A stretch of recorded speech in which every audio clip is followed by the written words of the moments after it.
नमस्कार दोस्तों, मैं हूं पुनीत और आप सुन रहे हैं प्रोग्राम कम्युनिटी कलर्स रेडियो उड़ान पर। और इस वक्त बज चुके हैं रात के 9 दिन शुक्रवार और कम्युनिटी कलर्स में आप सभी का हार्दिक स्वागत और अभिनंदन है। कम्युनिटी कलर्स एक ऐसा प्रोग्राम जिसमें होती हैं डिसेबिलिटी न्यूज़ और साथ ही साथ होते हैं बहुत सारी इंफॉर्मेशंस, जानकारियां, सूचनाएं और बहुत से नए नए सेगमेंट्स भी। फिलहाल न्यूज़ बुलेटिन आप प्रोग्राम कम्युनिटी कलर्स में सुनते हैं जिसमें होती हैं डिसेबिलिटी न्यूज़ और बहुत जल्द हम आपके लिए कोई ना कोई नया सेगमेंट लेकर हाजिर हो जाएंगे प्रोग्राम में। हमारा प्रोग्राम कम्युनिटी कलर्स आप बहुत पसंद करते हैं, प्रोग्राम को बहुत प्यार देते हैं, हम आपके इसके लिए तहे दिल से शुक्रगुजार हैं।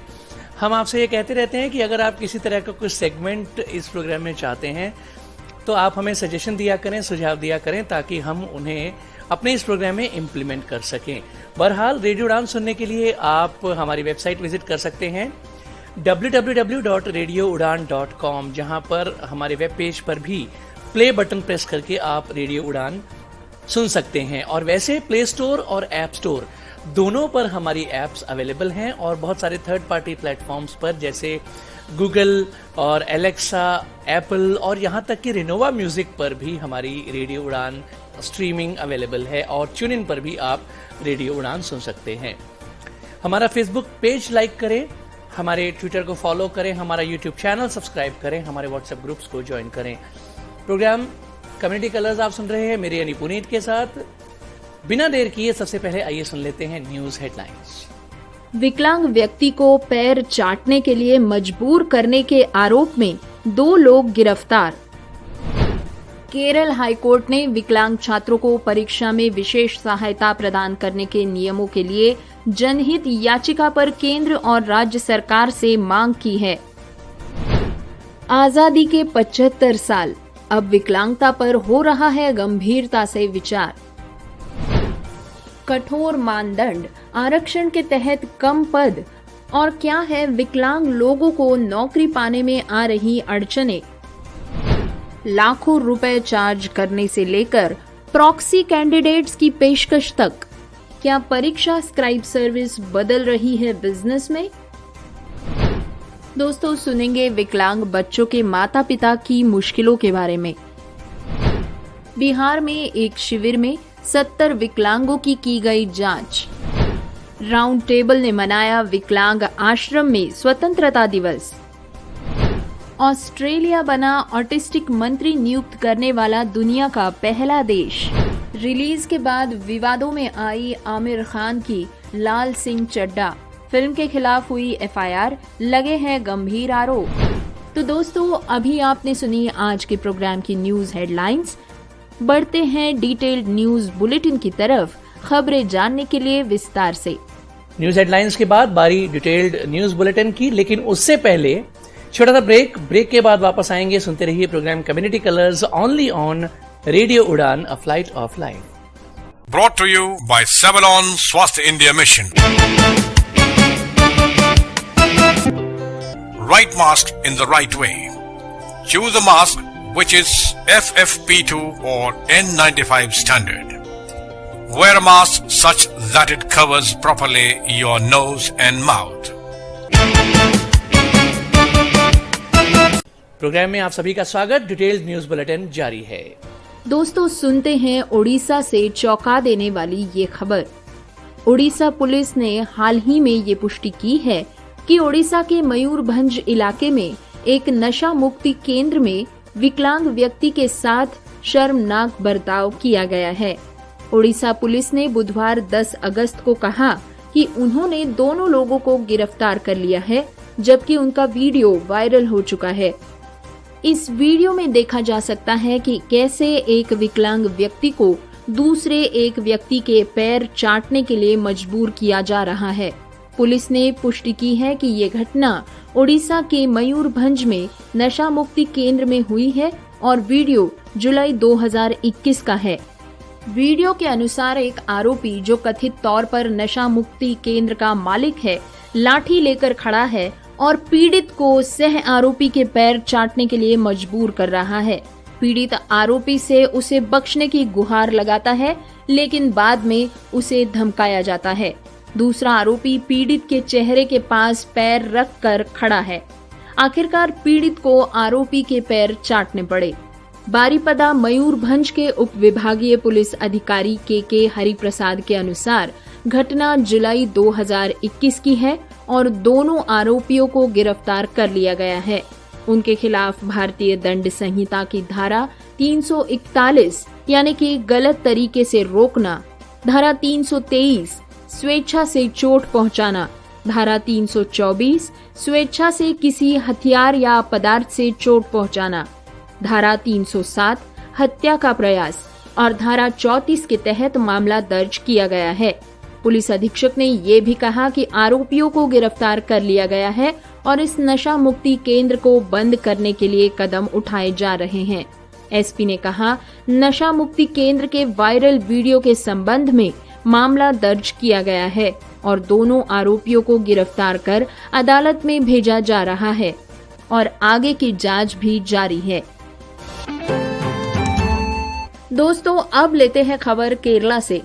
केरल उच्च न्यायालय ने एसएसएलसी और उच्चतर माध्यमिक परीक्षाओं में विकलांग बच्चों के लिए नियम बनाने की मांग करने वाली याचिका पर केंद्र और राज्य सरकार से जवाब मांगा है। दोस्तों, इस याचिका में विकलांग बच्चों के अधिकार अधिनियम के तहत लाभ प्राप्त करने के लिए न्यूनतम विकलांगता प्रतिशत तय किए बिना एसएसएलसी और उच्चतर माध्यमिक एचएचएलसी और उच्चतर माध्यमिक परीक्षाओं में विकलांग बच्चों के लिए नियम बनाने की मांग की गई है। उच्च न्यायालय ने दोनों सरकारों को नोटिस जारी किया है और एक विकलांग छात्र द्वारा जनहित याचिका पर उनका रुख मांगा है, जिन्होंने दावा किया है कि दक्षिणी राज्य में अब भी न्यूनतम 40% विकलांगता उन बच्चों को विशेष सहायता के लिए पात्रता मानदंड है जिन्हें इसकी आवश्यकता है। इस छात्र ने अपनी जनहित याचिका में मांग की है कि उसके मामले में पारित आदेश उन सभी छात्रों पर लागू किया जाए जिन्हें एसएसएलसी के साथ साथ दक्षिणी राज्य के क्षेत्रों में स्कूलों में उच्च माध्यमिक परीक्षा में विशेष सहायता की आवश्यकता है। इसने ये घोषणा करने की मांग की है कि राज्य के स्कूलों में पढ़ने वाले सभी विकलांग छात्र जो आरपीडब्ल्यूडी अधिनियम के तहत विकलांग व्यक्ति की परिभाषा के तहत आते हैं, वे अपनी अपनी परीक्षाओं में सहायता के हकदार है। दोस्तों, विकलांग व्यक्तियों के अधिकार अधिनियम 2016 के बावजूद भी सरकारी नौकरियों में विकलांग व्यक्तियों के लिए 4% आरक्षण अनिवार्य है, लेकिन भारत में नौकरी क्षेत्र में पीडब्ल्यूडी समुदाय का कोई प्रतिनिधित्व मौजूद नहीं है। रोजगार प्राप्त करने के योग्य उम्र के 70% से भी अधिक विकलांग लोग देश में बेरोजगार है, जैसा कि एक मंच equity.in की एक रिपोर्ट में दावा किया गया है, जिसमें संख्याओं के सरकारी डेटा का हवाला दिया गया है। रिपोर्ट में कहा गया है कि भारत में रोजगार योग्य उम्र के लगभग 1.34 करोड़ पीडब्ल्यूडीज में से केवल 34 लाख के पास ही नौकरी है। इसके अतिरिक्त 2011 की जनगणना के आंकड़ों से पता चलता है कि 36 राज्यों और केंद्र शासित प्रदेशों में से 35 में अधिकांश पीडब्ल्यूडी कार्यरत नहीं थे। एकमात्र अपवाद नागालैंड था, जहां पे 51.92% पीडब्ल्यूडी आबादी काम कर रही थी। विकलांग लोगों को नौकरी पाने में मुश्किलों में से एक कारण है कि विकलांग लोगों के लिए आरक्षण हटा दिए गए हैं। 2021 में केंद्र ने बेंचमार्क विकलांग व्यक्तियों के लिए रोजगार में से 4% आरक्षण के प्रावधान से कुछ अन्य सरकारी सेवाओं से सहित भारतीय पुलिस सेवा और भारतीय रेलवे सुरक्षा बल के तहत सभी श्रेणियों के पदों को छूट दे दी। एक राजपत्र अधिसूचना में दिल्ली, अंडमान और निकोबार द्वीप समूह, लक्षद्वीप, दमन और दीव, दादरा और नगर हवेली पुलिस सेवाओं को अधिनियम के तहत आरक्षण प्रावधान से भी छूट दे दी गई। इसके अलावा 2021 में एक अलग अधिसूचना में सरकार ने सीमा सुरक्षा बल, केंद्रीय रिजर्व पुलिस बल और केंद्रीय औद्योगिक सुरक्षा बल तथा भारत तिब्बत सीमा पुलिस, सशस्त्र सीरिया बल और असम जैसे केंद्रीय सशस्त्र पुलिस बलों के लड़ाकू कर्मियों के सभी श्रेणी के पदों को छूट दे दी। 2018 में सरकार ने सशस्त्र बलों में लड़ाकू कर्मियों के सभी श्रेणियों के पदों को प्रावधान से छूट दे दी। अब दूसरा कारण है कि नौकरी के मानदंड में कोई लचीलापन नहीं है। Disability activist doctor Satyendra Singh कहते हैं कि जो भी छोटी छोटी नौकरियों की घोषणा की जाती है उनमें कई मापदंडों में लचीलापन नहीं होता है, इसी के कारण वे खाली रह जाती है। इसका मतलब है कि यदि किसी पद के लिए नौकरी की रिक्ति है और नौकरी का मानदंड है एक पैर की क्षमता वाले व्यक्ति को आवेदन करने की अनुमति देना, तो ये दोनों पैर या एक हाथ की किसी अन्य अक्षमता में लोकोमोटर अक्षमता वाले लोगों को आवेदन करने से रोकता है। कई कुशल और योग्य पीडब्ल्यूडी आवेदकों को इन बहुत ही कठोर मानदंडों के कारण नौकरी नहीं मिलती है। इसीलिए पीडब्ल्यूडी के लिए कई पद खाली रह जाते हैं, जिससे समुदाय में अधिक बेरोजगारी हो रही है। ये भर्तियां मानदंडों में लचीलेपन की मांग कर रही है। उम्मीदवारों का मूल्यांकन उनके कौशल के हिसाब से किया जाना चाहिए, न कि उनके शरीर के अंगों के हिसाब से। दोस्तों, इसी के साथ ही कार्यकर्ताओं ने विकलांग लोगों के रोजगार के लिए गंभीरता से मांग की है। पीडब्ल्यूडीज द्वारा दायर रिक्तियों पर वार्षिक डेटा और रिक्तियों की समय समय पर समीक्षा की मांग करते हुए कार्यकर्ताओं ने दावा किया है कि भारत में आरपीडीए के माध्यम से एक व्यापक कानूनी ढांचा बनाया जाए। उन्हें लागू करने और पीडब्ल्यूडी को रोजगार देने के लिए केवल सांकेतिक प्रयास ही किए जा रहे हैं। विकलांग लोगों के अधिकारों के लिए राष्ट्रीय मंच एनपीआरडी के महासचिव मुरलीधरन ने कहा है कि कुछ साल पहले के विपरीत प्रौद्योगिकी ने अब विभिन्न तरीकों से विकलांग लोगों की सहायता की है और उन्हें अधिक कार्यक्षम बनाया है। इस संदर्भ में पीडब्ल्यूडी के लिए नौकरियों की रिक्तियां बढ़ानी चाहिए, लेकिन वास्तविकता इससे विपरीत है। भारत की स्वतंत्रता के 75 वर्षों की यात्रा संघर्षों, उपलब्धियों, सीखों और प्राप्तियों से भरी हुई है। आजादी के अमृत महोत्सव के इस महत्वपूर्ण अवसर पर वर्षों से विकलांगता अधिकारों पर कानूनों में हुई प्रगति पर फिर से एक बार गौर करने और एक समावेशी राष्ट्र को प्राप्त करने के लिए नए विचारों और रणनीतियों को निर्धारित करने के लायक है। भारत में विकलांग लोगों की संख्या दुनिया में सबसे अधिक है। वे गरीब और सबसे गंभीर रूपों और सामाजिक बहिष्कार की सबसे गंभीर अभिव्यक्तियों के अधीन है। भारत में 80% से भी अधिक विकलांग जन गरीबी में रहते हैं। भारत में विकलांगता अधिकारों के बारे में चर्चा संयुक्त राष्ट्र द्वारा 1981 को विकलांग व्यक्तियों के अंतर्राष्ट्रीय वर्ष के रूप में घोषित करने के साथ शुरू हुई थी और आगे 1983 से लेकर 1992 को विकलांग व्यक्तियों का संयुक्त राष्ट्र दशक कहा गया। 1993 में स्वर्गीय श्री जावेद आबिदी ने विकलांग अधिकार समूह DRG की स्थापना की। ये एक क्रॉस विकलांगता वकालत समूह के लिए भारत का पहला मंच था। DRG ने विकलांगता अधिकार आंदोलन की शुरुआत के लिए कई सफल वकालत अभियानों का नेतृत्व किया है। DRG द्वारा सफल अभियानों की कुछ उल्लेखनीय परिणाम भारत में देखे जा सकते हैं।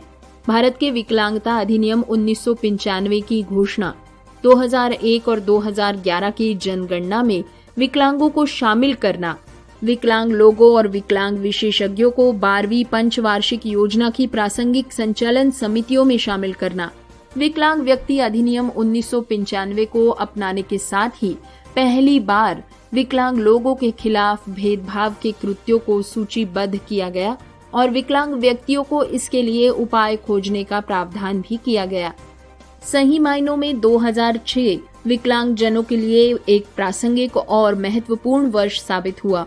विकलांग व्यक्तियों के अधिकारों पर संयुक्त राष्ट्र कन्वेंशन यानी कि UNCRPD 2006 को सभी व्यक्तियों द्वारा सभी मानवाधिकारों और मौलिक स्वतंत्रता के पूर्ण समान आनंद को बढ़ावा देने, संरक्षित करने और सुनिश्चित करने के लिए अपनाया गया था।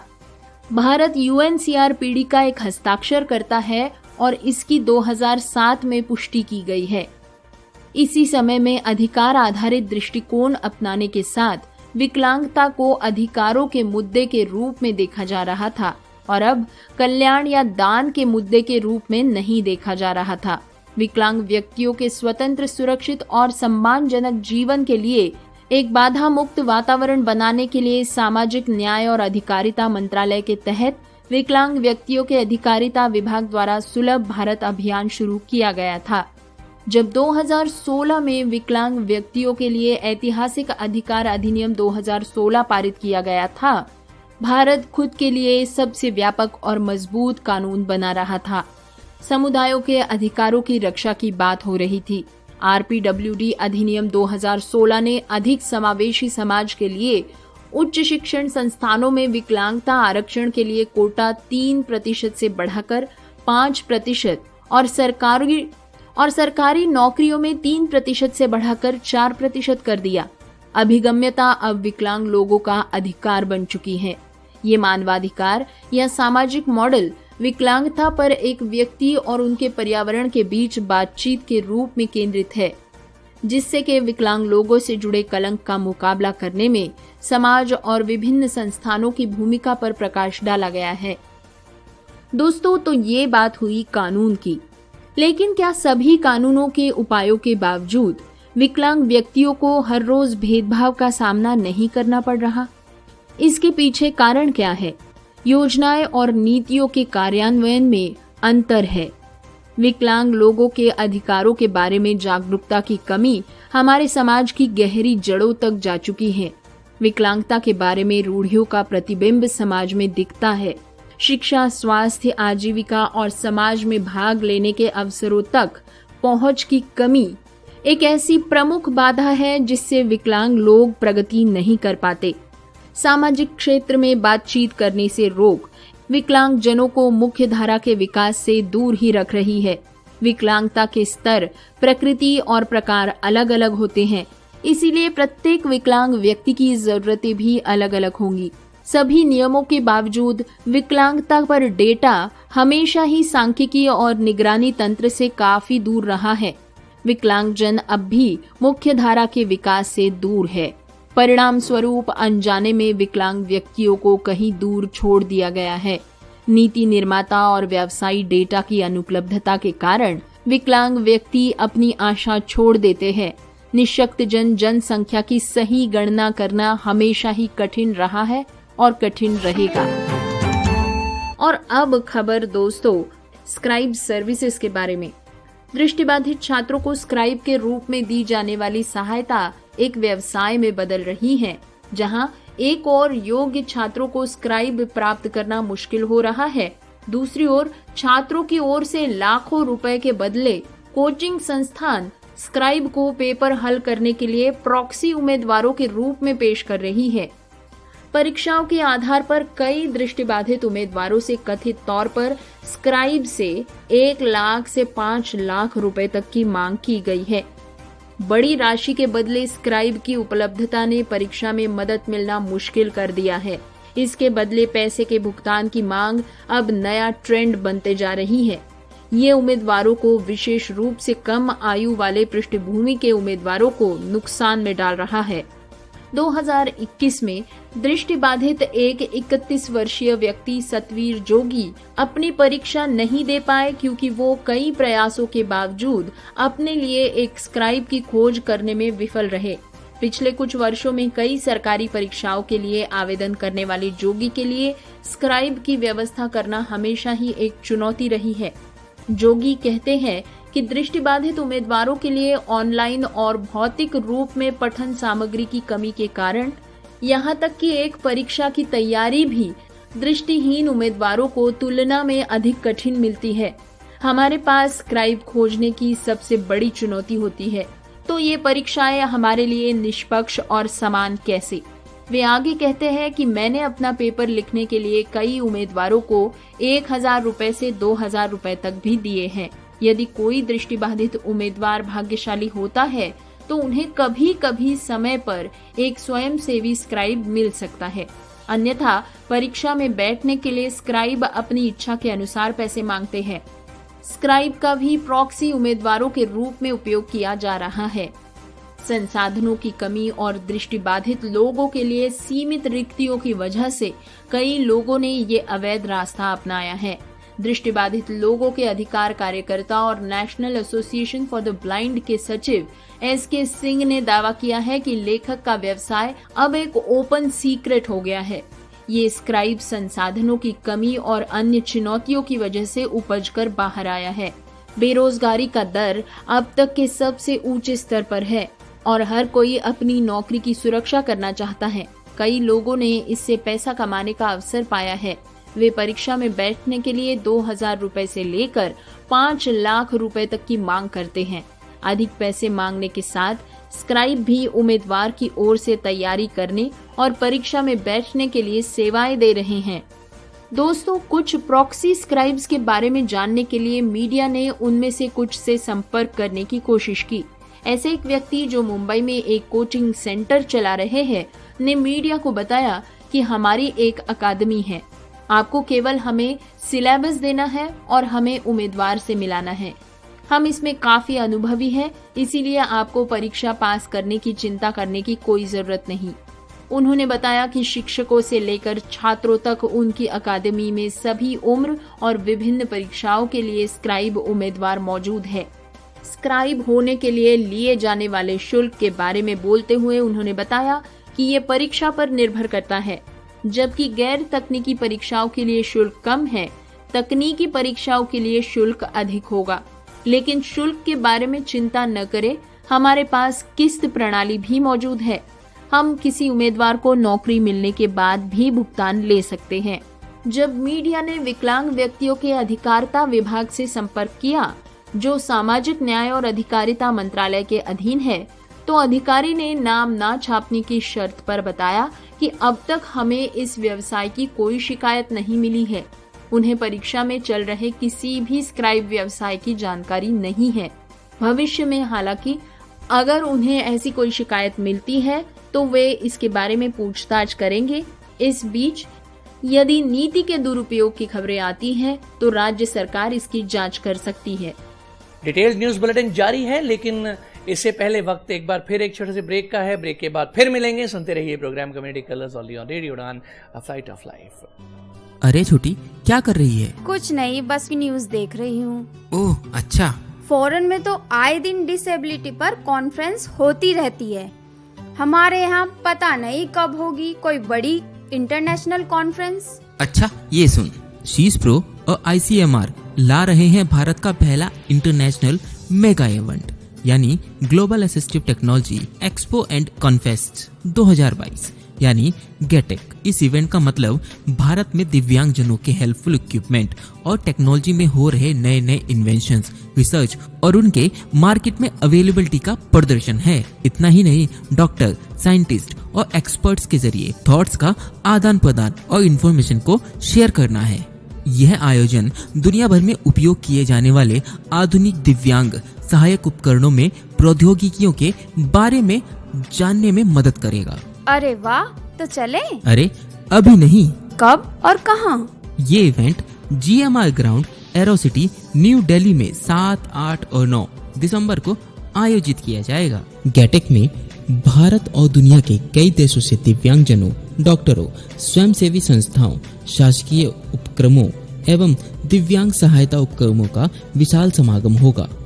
गेटेक को DRDO, WHO, पैरालंपिक इंडिया, सामाजिक एवं अधिकारिता मंत्रालय का सहयोग प्राप्त है। फ्रांस इस इवेंट के कंट्री पार्टनर है।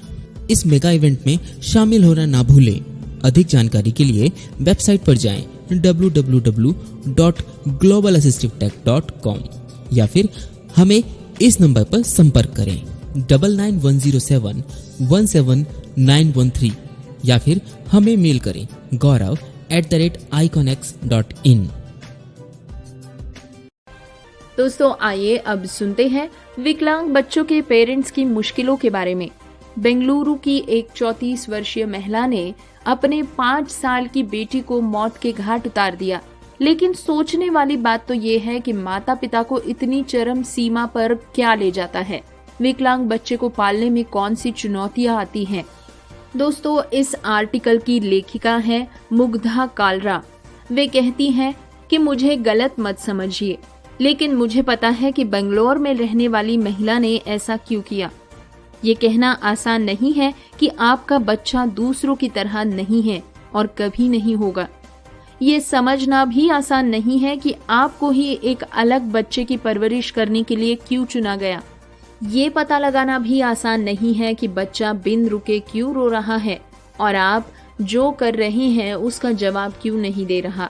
समर्थन पाना या मदद मांगना भी आसान नहीं है। मुग्धा आगे कहती है कि आपकी शादी तनावपूर्ण है, आप अपने करियर, अपने स्वास्थ्य, दोस्तों और जीवन को छोड़ देते हैं। आप अकेले, डरे हुए, चिंतित हैं। आप इस पल में नहीं रह सकते क्योंकि इससे आपका दम घुटता है और आप बिना किसी डर से भविष्य के बारे में भी नहीं सोच सकते।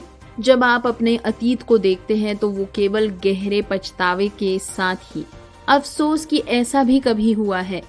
आपका जीवन क्या हो गया है, इस बारे में आपकी पीड़ा बच्चे के लिए आपके द्वारा महसूस किए गए प्यार से अधिक गहरी होती है। आप चुपचाप सहते रहते हैं और फिर एक दिन ये दुर्घटना घटती है। कुछ साल पहले जैसे बंगलोर में ऐसी ही एक घटना देखी गई, जहां एक मां ने अपने बच्चे को बालकनी से नीचे फेंक दिया और बच्चे को जिंदा पाकर उसे फिर से उठाया और फिर नीचे फेंक दिया। हर कोई आश्चर्य करता है कि कोई इतना हृदयहीन कैसे हो सकता है। मुग्धा आगे कहती है कि ये मेरे जैसे विशेष आवश्यकता वाले माता पिता से पूछिए। हमें आश्चर्य होता है कि वो कितनी उदास, दयनीय, निराश और विक्षिप्त हो गई होगी, जिसने पागलपन की सभी हदें पार कर डाली। ऐसा करने से पहले वो निश्चित रूप से कुछ संकेत दे रही होगी, लेकिन क्या उसे किसी ने सुना? आत्म देखभाल के महत्व को समझने वाले ही कामयाब हो सकते हैं। इस बारे में यूनिवर्सिटी ऑफ विस्कॉन्सिन मेडिसिन ने विशेष जरूरतों वाली माताओं के एक समूह के तनाव के स्तर की निगरानी की और उनके शोध में उन्होंने पाया कि ऑटिज्म पीड़ित बच्चों की माताओं में युद्ध सैनिकों की तुलना में तनाव होता है। लेखिका मुग्धा आगे कहती है कि मैं उनके परिवारों के बारे में जानने की कोशिश करती हूँ कि वे किस पृष्ठभूमि से आते हैं, स्वीकृति का स्तर और निदान को संभालने की परिपक्वता कितनी है। ये बातें ये बताती हैं कि किसी परिवार के लिए ये यात्रा कितनी आसान या कितनी कठिन होने वाली है। सहायता समूहों पर मैं अक्सर ऐसे माता पिताओं से मिलती हूँ जो हमेशा गुस्से में रहते हैं और हमेशा ही दुखी रहते हैं।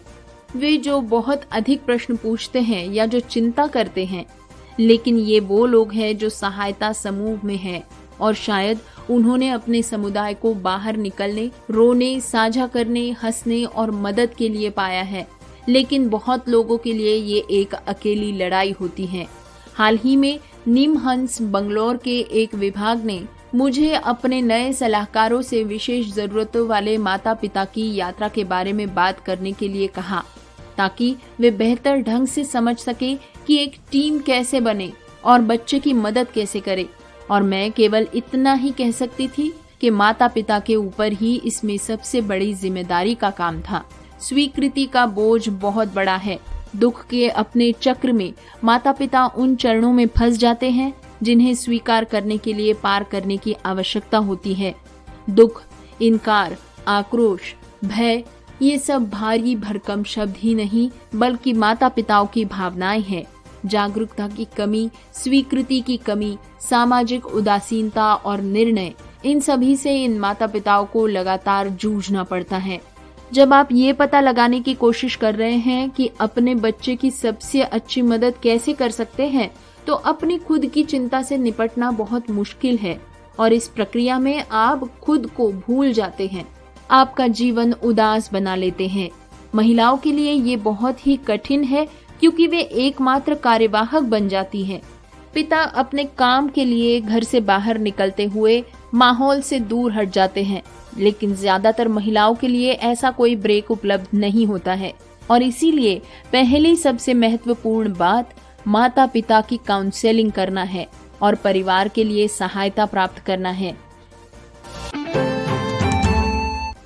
दोस्तों, बिहार के मुंगेर में प्राथमिक स्वास्थ्य केंद्र में बुधवार को आयोजित शिविर में प्रखंड क्षेत्र के 70 विकलांग लोगों की जांच हड्डी रोग विशेषज्ञ doctor Niranjan Kumar, physician doctor के रंजन एवं नेत्र रोग विशेषज्ञ डॉक्टर रईस खान के द्वारा किया गया। प्रभारी चिकित्सा अधिकारी डॉक्टर अपूर्व ने बताया कि बुधवार को शिविर में 70 विकलांग लोगों की विकलांगता की जांच की गई और सभी को प्रमाण पत्र भी दिए जाएंगे। दोस्तों, देश विदेश में राउंड टेबल अपने सामाजिक कार्यों के लिए जाना जाता है। मुरादाबाद में इसकी इकाई राउंड टेबल 319 ने इस बार का स्वतंत्रता दिवस लाइन पार स्थित मिशनरीज ऑफ चैरिटी में मनाया। वहां के लोगों के बीच झंडा फहराया। साथ ही आश्रम के लोगों में खाने का वितरण भी किया गया।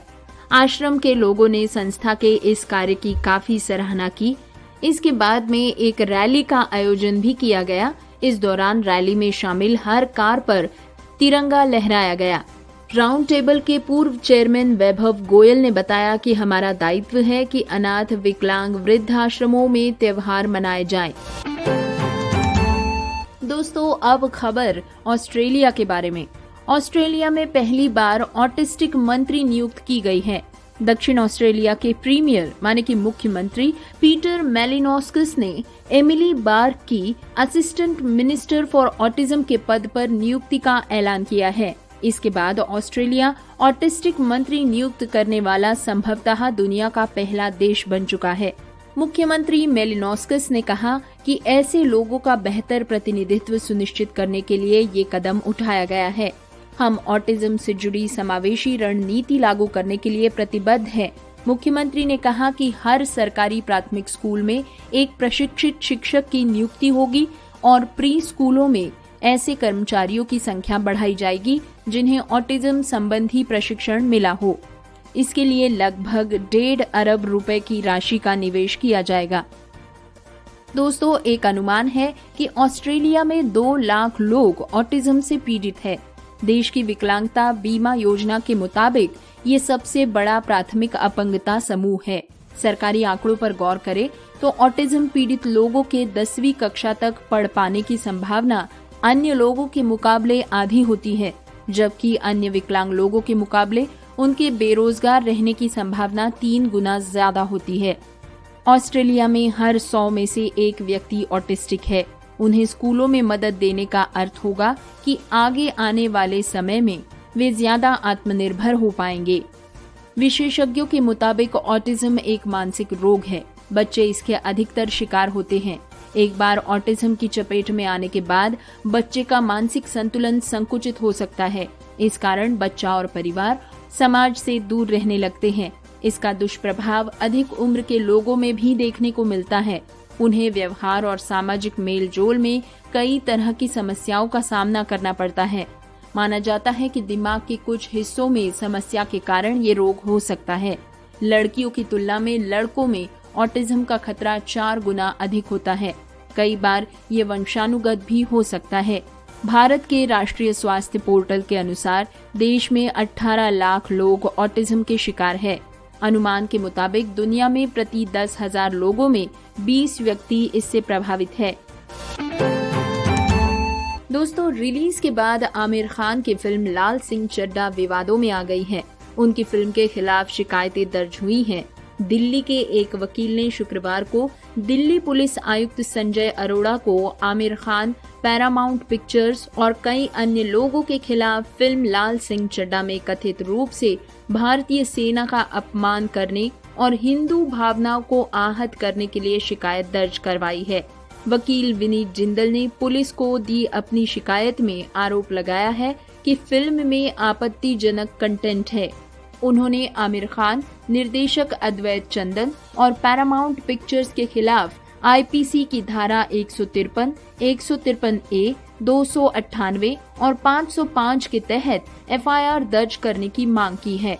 एक अंग्रेजी वेबसाइट की खबर के अनुसार वकील विनीत जिंदल ने अपनी शिकायत में कहा है कि फिल्म में निर्माताओं ने दिखाया है कि एक मानसिक रूप से विकलांग व्यक्ति को कारगिल युद्ध में लड़ने के लिए सेना में शामिल होने की अनुमति दी गई थी। ये एक सर्वविदित तथ्य है कि सर्वश्रेष्ठ सैन्य कर्मियों को ही कारगिल युद्ध में लड़ने के लिए भेजा गया था, जबकि मजबूत प्रशिक्षित सैन्य कर्मियों ने युद्ध लड़ा था। लेकिन फिल्म निर्माताओं ने जानबूझकर उक्त स्थिति को भारतीय सेना का मनोबल गिराने और बदनाम करने के लिए चित्रित किया है। विनीत जिंदल ने अपनी शिकायत में कहा कि फिल्म ने न केवल बयान और चित्रण से भावनाओं को भड़काया है, बल्कि हिंदू धर्म के अनुयायियों के बीच गुस्सा भी पैदा किया है। शिकायतकर्ता ने फिल्म के एक डायलॉग का भी जिक्र किया है। जिसको लेकर विनीत जिंदल का कहना है कि ये डायलॉग धर्म के आधार पर अलग अलग समूहों के बीच युद्ध छेड़ने और दुश्मनी पैदा करने वाला है।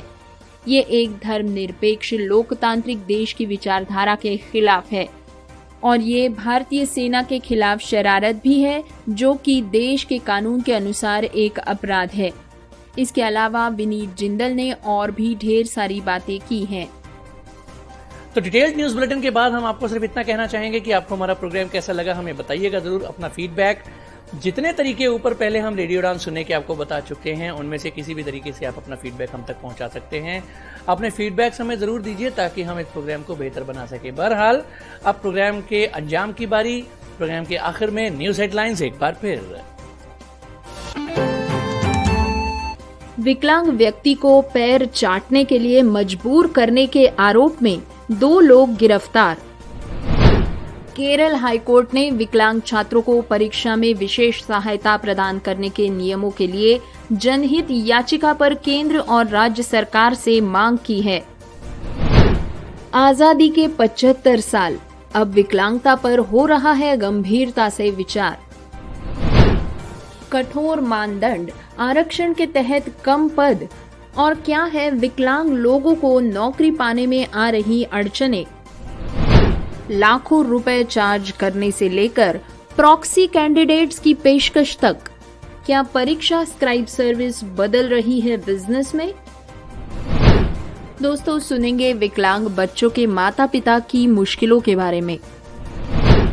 बिहार में एक शिविर में 70 विकलांगों की गई जांच।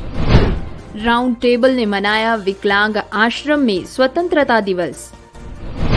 ऑस्ट्रेलिया बना ऑटिस्टिक मंत्री नियुक्त करने वाला दुनिया का पहला देश। रिलीज के बाद विवादों में आई आमिर खान की लाल सिंह चड्ढा फिल्म के खिलाफ हुई FIR, लगे हैं गंभीर आरोप। तो दोस्तों अभी आपने सुनी आज के प्रोग्राम की न्यूज हेडलाइंस। बढ़ते हैं डिटेल्ड न्यूज बुलेटिन की तरफ। खबरें जानने के लिए